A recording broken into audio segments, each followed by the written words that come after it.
this is Chandni Dinani welcoming you to Magnet Brains, and as you all know that we are discussing chapter number 6 of our syllabus, which is titled as My Childhood. तो इस chapter का line by line explanation हम already discuss कर चुके हैं, but now we need to see the complete summary, the complete overview of this chapter so that we get to learn it again, and also इसकी वजह से आपको answers में जो points mention करने हैं वो भी यहाँ से मिल जाएंगे. Clear? So now let's begin with the summary of this chapter, which is a part of the autobiography of Abdul Kalam ji. Clear? All right. So My Childhood is an extract taken from the autobiography of APJ Abdul Kalam, that is Wings of Fire. तो अब्दुल कलाम जी की जो autobiography है उसका नाम क्या है? Wings of fire. और इसी का एक एक्सट्रैक्ट है, एक पार्ट है क्या? माई चाइल्डहुड, जहां पर हम एपीजे अब्दुल कलाम जी के चाइल्डहुड के बारे में पढ़ पाए. This chapter mentions his childhood and several incidences from his early days. So this chapter gives us the overall view of the childhood of Abdul Kalam ji and also the incidences that kind of had a very big impact or kind of taught a big lesson to Abdul Kalam ji, and those incidences according to him बहुत ज़्यादा important हैं, तभी उन्होंने इन्हें mention किया है अपनी book में. So we also get to listen about these or read about these incidences, and we also get to learn a lot of lessons. He was born in a middle-class Muslim family in 1931 in the island town of Rameshwaram, Tamil Nadu. But यहाँ हम ये लिख लेते हैं Tamil family, यानी कि ये जो है एक मिडिल क्लास तमिल फैमिली में बॉर्न हुए थे इन 1931, क्योंकि 1939 में बोला था वर्ल्ड वॉर हुआ था और इस वक्त उनका ये 8 इयर्स के थे, तो यानी कि ये 1931 में बॉर्न हुए होंगे. In the island town of Rameswaram, Tamil Nadu. His family included his parents, 3 brothers and a sister. तो यहाँ पर ये क्यों दिया हुआ है, यानी कि चेन्नई में या फिर मद्रास में जो बात की गई है वो है. क्लियर? तो आप चाहो तो आप सिर्फ चैप्टर से दिमाग में रखो, दैट इज मद्रास, जहां पर ये बॉर्न हुए थे. नाउ हिज फैमिली जो है उनमें कौन कौन थे? उनके पेरेंट्स थे, 3 ब्रदर्स एंड सिस्टर, जो कि बात की गई है जब वो बताते हैं ना what are the inherited characteristics जो उनको मिले हैं from his father and mother, same जो है उनके 3 ब्रदर्स एंड सिस्टर्स ने भी सीखे थे, तो वही यहाँ पर मेंशन किया है. तो इनकी टोटल फैमिली जो है वो यहाँ पर बता दी गई. Clear? In his childhood, he was greatly influenced by his parents, his teachers and his friends. 3 लोगों की बहुत इंपॉर्टेंट यहाँ पर डिस्कशन हुई और वो ये है कि उनके चाइल्डहुड में 3 लोगों का बहुत ज़्यादा इम्पैक्ट था या इन्फ्लुएंस था उनकी लाइफ पे, एंड दैट वाज ऑब्वियसली उनके parents that have taught them very good qualities, then his teachers जैसे कि क्लास 5th के टीचर एंड उनके जो साइंस टीचर हैं उसकी बात हो रही है, एंड हिज फ्रेंड्स, और उनके जो तीनों क्लोजेस्ट फ्रेंड हैं इन सभी का एक इन्फ्लुएंस, एक इम्पैक्ट पड़ा है उनकी लाइफ में. बाकी सबका पॉजिटिव है, बट अगर क्लास 5th की टीचर की बात करें तो उससे भी उनको बहुत कुछ सीखने को मिला था. His father, Jainul Abidin, was not highly educated, but he was a generous and kind person. तो इनके जो फादर थे जिनका नाम क्या था? जैनुल आबदीन, वो भले ही इतने एजुकेटेड नहीं थे, इतने ज़्यादा पैसे वाले नहीं थे, he was not rich, but he was a generous person, he was a kind person, he had that giving attitude कि जिसको भी हेल्प होगी, हेल्प की ज़रूरत है, वो उनकी हेल्प करेंगे. He was not rich but provided a secure childhood to Abdul and his siblings. तो अब्दुल कलाम जी और उनके जो भाई बहन हैं उन सबको जो भी बेसिक नीड्स थी, वो फूड, मेडिसिन हो, वो शेल्टर हो, ये सारी क्लोथ्स हो, ये सब चीज़ों में जो भी ज़रूरतें होती हैं वो तो पूरी की इनके फादर में. इट वॉज नॉट लाइक वो इतने रिच नहीं थे, तो he never gave them basic needs, always they were given the basic education, the basic needs by his father. Although ये जो है इतने ज़्यादा रिच नहीं थे, फिर भी उन्होंने ये सारी फैसिलिटीज़ जो हैं वो अपने बच्चों को प्रोवाइड की थी. But he was against in essential comforts and luxuries. Clear? All right. Abdul inherited honesty and self-discipline from his father and faith in goodness and deep kindness from his mother. तो वो बताते हैं कि every child जो है inherit some characteristics from their parents, whether वो किसी भी सोशल इकोनॉमिक, किसी भी एक इन्वायरमेंट में, इमोशनल इन्वायरमेंट में हो, पैदा हुए हो, बट हर कोई अपने पेरेंट्स से कुछ ना कुछ कैरेक्टरिस्टिक्स इनहेरिट करता है. सिमिलरली जो अब्दुल कलाम जी हैं, उन्होंने जब देखा अपने फादर, अपनी मदर को कितने काइंड, कितने जेनरस हैं वो, तो वो क्वालिटीज़ उन्होंने भी अडेप्ट की, वो क्वालिटीज़ उन्होंने भी इनहेरिट की अपने पेरेंट्स से. जैसे कि he inherited honesty and self discipline from his father and faith in goodness and deep kindness from his mother. His family had a secular mindset and they participated in the festivities of Hindus. पूरी family का एक secular mindset था, यानी कि ये लोग इसमें believe नहीं करते थे कि ये रिलीजन अलग है, ये रिलीजन अलग है. Everything was one for them, और इस पे बेस्ड कभी भी बैरियर्स उनके दिमाग में क्रिएट नहीं हुए. And they use to also participate in festivities of Hindus, जैसे कि राम सीता कल्याणम की बात की गई है in the chapter, that they also use to arrange boards and the platform, जिसमें फिर मैरिज साइट तक जाते थे. They use to perform this ceremony. So they never had this distinction in their mind कि ये तो हिंदू फेस्टिवल है, why should we be participating in it. Clear? He further mentioned that he had heard several tales from Ramayana and Prophet Muhammad from his mother and grandmother. तो उन्होंने जो stories सुनी है, bed time stories, वो सिर्फ profit Mohammad ही की नहीं बल्कि उन्होंने रामायण से भी वो स्टोरीज सुनी है. यानी इनके जो मदर थी या इनकी जो ग्रैंड मदर थी, they use to not only tell them और narrate him the stories from prophet but also the stories from Ramayana.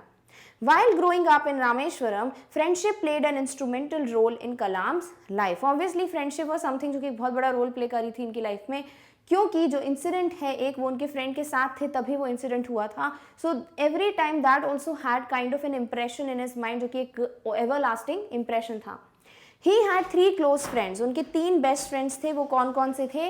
रामनदन Shastri, Aravindan and Shiv प्रकाशन. तो इनके 3 फ्रेंड्स थे जो बहुत क्लोज फ्रेंड्स थे इनके. वो कौन है? रामनदन शास्त्री, जिनके बारे में हम इंसिडेंट भी पढ़ेंगे, जो कि प्रीस्ट के सन हैं.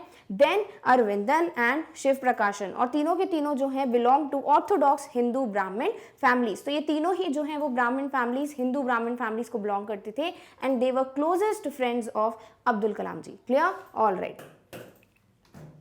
Kalam earned his first wages by working as a helping hand to his cousin Samshuddin, who distributed newspapers in Rameshwaram. तो हमें पता है कि ड्यूरिंग वर्ल्ड वॉर इतना ज़्यादा इम्पैक्ट नहीं पड़ा था, because it was kind of an isolated land जहाँ पे ये रहते थे.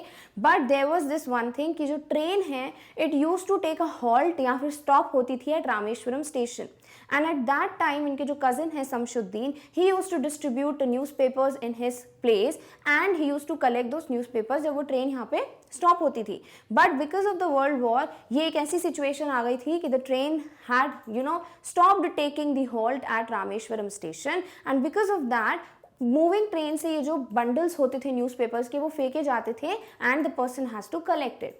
तो शमशुद्दीन जो है obviously could not do it alone, so what he wanted a person जो कि एक हेल्पिंग हैंड होता उनके लिए, who would catch these bundles. और वो एक हेल्पिंग हैंड कौन बन जाते हैं? Abdul Kalam ji. And with that he earned his first wages. So he is very happy whenever he thinks about it. और उनको वो जो फीलिंग होती है वो प्राइड की, फर्स्ट इनकम की जो फीलिंग होती है वो तब भी उनको सेम तरीके से फील होता था जब ये बुक लिख रहे हैं, यानी कि 50 years आफ्टर दिस इंसिडेंट.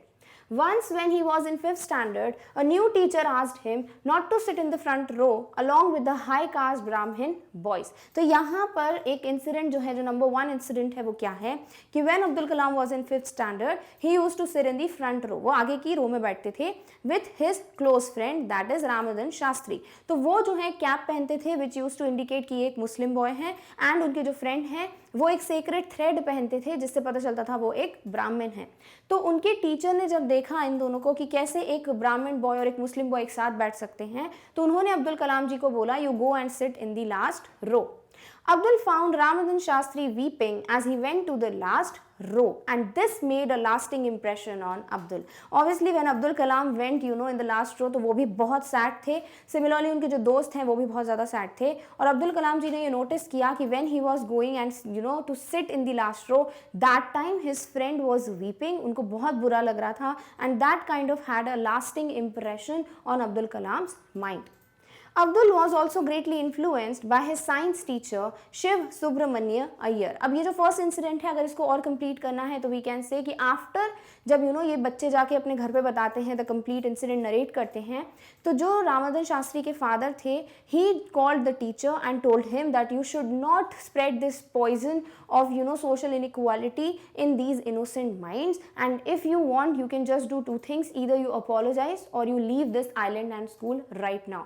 तो वो जो टीचर हैं जब वो ये चीज़ समझते हैं, जो कि रामनदन शास्त्री के फादर उनको समझाने की कोशिश करते हैं, ही अंडरस्टूड कि वो जो कर रहे थे वो गलत था, and he kind of reformed himself after listening to what Ramanathan father told him. Clear? So इस तरीके से जो फर्स्ट इंसिडेंट है kinds of teachers as that we should be the one जो कि इस तरीके से इन सबको सोल्यूशन ले पाए इन डिफरेंसेस के जो कि क्रिएट किए जाते हैं बाय डिफरेंट पीपल, और ये सॉल्यूशंस जो हैं अगर हम फाइंड कर सकते हैं we should definitely do, because अगर रामनाथन के जो फादर हैं वो भी अगर इस पर कोई एक्शन नहीं लेते तो वो टीचर शायद इस तरीके से धीरे धीरे हर किसी के बच्चे में ये दिमाग में ये ले आते कि yes you should not sit with the other Muslim boys और the Muslim boys can't sit with the Hindu Brahmin boys. Clear?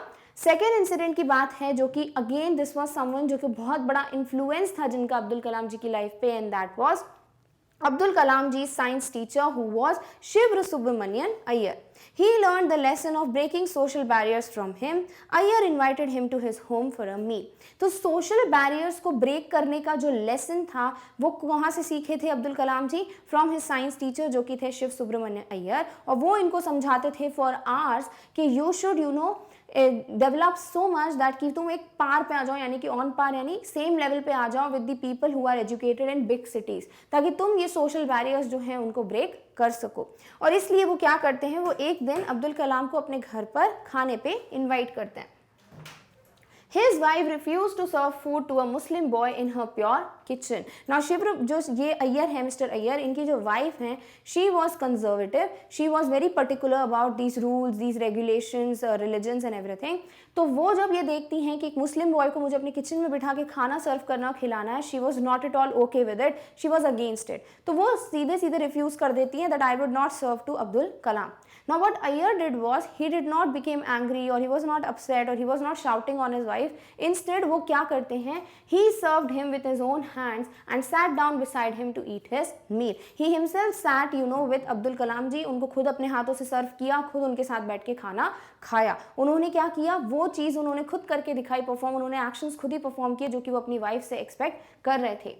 He convinced his wife to serve meal with her own hands and thus was successful in changing her conservative attitude. The way his actions convinced his wife कि किस तरीके से उनको भी perform करना चाहिए था same चीज़, उन्हें खुद सर्व करके खिलाना चाहिए था, बिकॉज इसमें कोई भी डिफरेंस होता नहीं है. हर एक ह्यूमन बींग है, अब्दुल कलाम जी भी ह्यूमन बींग है, उनके जो हस्बैंड है वो भी ह्यूमन बींग है. सेम वे में दोनों राइस कंज्यूम करेंगे, सेम वे में पानी पियेंगे, सेम वे में फ्लोर क्लीन करेंगे, तो कोई डिफरेंस तो था ही नहीं, वो सिर्फ एक माइंड सेट था. तो वही चीज़ उनकी वाइफ जो है जब देखती हैं तो she kind of understood it, she learned it from her husband, and that's why जब नेक्स्ट टाइम अब्दुल कलाम जी के टीचर उनको वापस इनवाइट करते हैं खाने पे, तो उनकी वाइफ क्या करती है, खुद सर्व करती है उनको खाना, और खुद ही उनको खाना खाने को खुद ही देती हैं और अपने किचन में बिठा के वो सर्व करती हैं.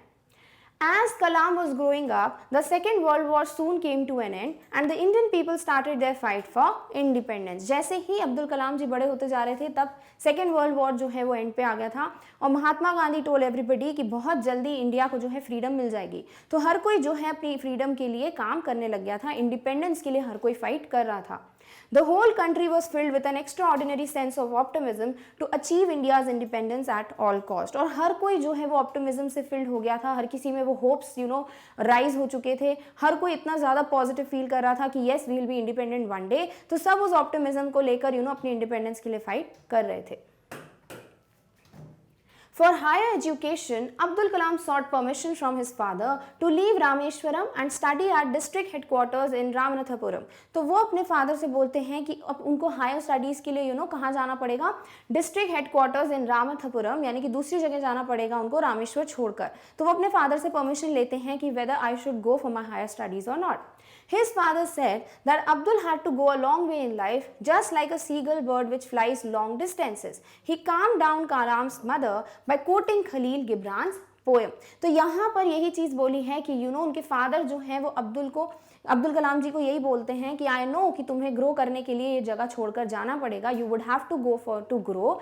एंड वो वही चीज़ उन्हें समझाते हैं कि लाइक अ सीगल या एनी बर्ड जो है उसको लॉन्ग डिस्टेंसेस ट्रैवल करने पड़ते हैं टू फाइंड फूड. उनके लिए क्या है, ग्रो करना, अपने खाना ढूंढना, राइट, अपने बच्चों के लिए खाना लेके आना.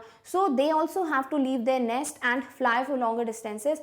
Similarly you will have to also go away from your house, from your nest, from your shelter and go somewhere fly longer distances, यानी कि कहीं बहुत दूर जाना पड़ेगा to achieve that success or to grow in life.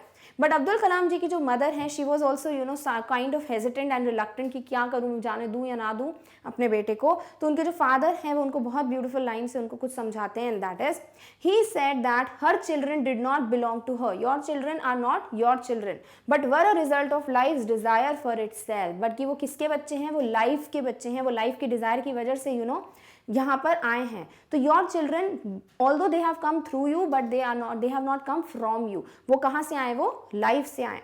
He asked her to give them freedom to fulfill their thoughts and you can't impose your thoughts on your child क्योंकि उनके पास भी खुद के thoughts हैं. You can give them love and affection but you can't give them your thoughts. Clear? तो इस तरीके से वो अपनी वाइफ को समझाते हैं कि you should let Abdul you know go from away from house so that he can grow as an individual, he can grow in his career. और इस तरीके से उनके फादर, जैसे बोला है ना, उनमें एक innate wisdom था, already he was born with that understanding and intelligence. वो यहाँ हमको बहुत अच्छे से समझ में भी आती है कि how he supported his child to grow and to go away from house to you know achieve those dreams or to fulfill his you know objectives. And similar way how he convinced his wife, a mother, that is Abdul Kalam's mother, that was also something जो कि prove करता है yes Abdul Kalam's father had that innate wisdom. So with this we come to an end of the complete summary of the chapter. So I hope आपको पूरी summary जो है वो समझ आ गई है, किस तरीके से पूरे चैप्टर में उनके चाइल्डहुड के बारे में हमें क्या क्या डिस्क्रिप्शन मिला है. How do we also get to understand different points of view, different ways की क्या क्या सीखने को मिला था अब्दुल कलाम जी को भी, और हमें भी उनसे क्या क्या सीखने को मिलता है. सो आई होप आपको पूरी जो समरी है इस चैप्टर की वो क्लियर हो चुकी है. Now in the next video we'll meet with the next topic. But if you have any doubts related to any subjects then do go and visit Magnet Brains channel because you get 100% free class 4th to 12th online school education on this channel. तो आपको कोई भी doubt है किसी भी subject से related, किसी भी टॉपिक से रिलेटेड, जाइए do search for the videos on this channel so that your doubts are clear absolutely very beautifully clear. All right, चलिए नेक्स्ट वीडियो में हम मिलते हैं with the next topic very soon. Till then take care of yourself. और इस topic की notes की link आपको डिस्क्रिप्शन बॉक्स में मिल जाएगी. Thank you so much for watching. Bye.